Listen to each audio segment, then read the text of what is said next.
Video 8 विवाह योग 7वां भाव और संबंधित ग्रहों का विश्लेषण। नमस्कार, आज हम एक ऐसा विषय सीखेंगे जो हर व्यक्ति के जीवन में बेहद महत्वपूर्ण होता है, विवाह।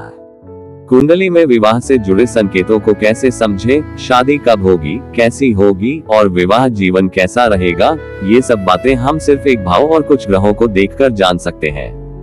तो चलिए धीरे धीरे और सरल तरीके से शुरू करते हैं। विवाह से जुड़ा भाव 7वां भाव। कुंडली का 7वां भाव विवाह, जीवन साथी और दाम्पत्य जीवन का भाव होता है।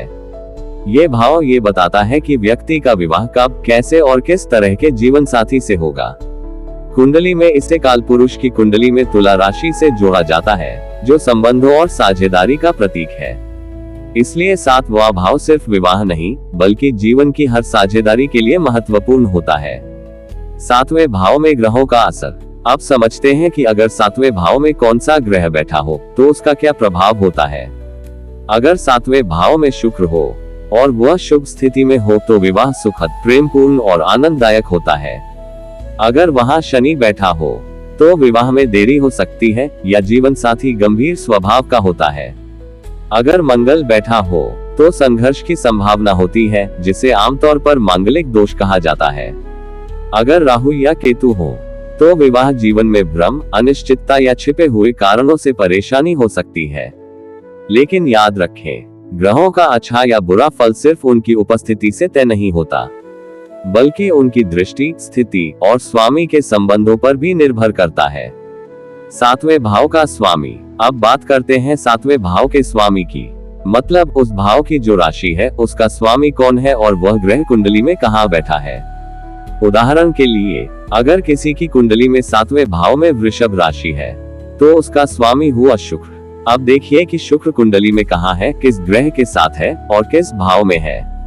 अगर वो अच्छे भाव में है, जैसे 1, 5, 9 या 11 में, तो विवाह सुखद और समय पर होगा।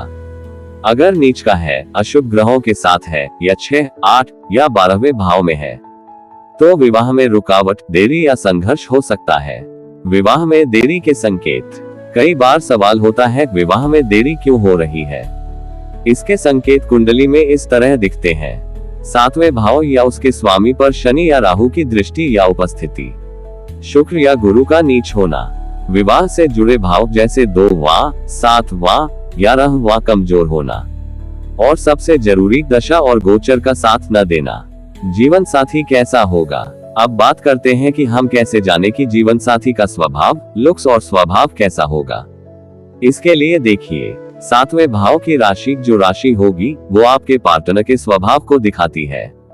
7वें भाव में बैठा ग्रह या उस पर दृष्टि डाल रहे ग्रह, इनका असर जीवन साथी के स्वभाव पर होता है। 7वें भाव का स्वामी किस भाव में है, किसके साथ है, उससे पार्टनर के बैकग्राउंड, व्यवहार और सोच का अंदाजा मिलता है। उदाहरण के लिए, अगर 7वें भाव में सिंह राशि है तो जीवन साथी आत्मविश्वासी, थोड़ा रौबदार और आकर्षक हो सकता है। अगर 7वें भाव का स्वामी द्वादश भाव में हो तो जीवन साथी विदेश से हो सकता है या उससे दूरी हो सकती है। एक उदाहरण से समझिए। मान लीजिए किसी लड़की की कुंडली में 7वें भाव में मकर राशि है। इसका स्वामी होता है शनि। अब अगर शनि 10वें भाव में बैठा है और उस पर गुरु की दृष्टि है, तो ये संकेत देता है कि जीवन साथी परिश्रमी होगा, कार्यक्षेत्र से मिल सकता है और विवाह कुछ देरी से होगा। अगर उसी कुंडली में शुक्र भी मजबूत है तो विवाह सुखद रहेगा। पर अगर शुक्र नीच का हो या राहु से पीड़ित हो तो रिश्ते में भ्रम या गलतफहमी हो सकती है। अंतिम बात, तो आज आपने सीखा कि विवाह के योग को कैसे समझा जाए। 7वां भाव, उसका स्वामी और उस पर बैठे ग्रह, शुक्र और गुरु की स्थिति, शुभ और अशुभ दृष्टियां और दशा का साथ देना। अब आप किसी भी कुंडली में विवाह से जुड़े कई गहरे पहलुओं को पहचान सकते हैं। अगले वीडियो में हम बात करेंगे कर्म और करियर से जुड़ी बातें, यानी 10वें भाव का गहन विश्लेषण। वहां हम जानेंगे कि कौन सा ग्रह किस करियर में ले जाता है और कैसे दशा आपको नौकरी या व्यापार की ओर ले जाती है।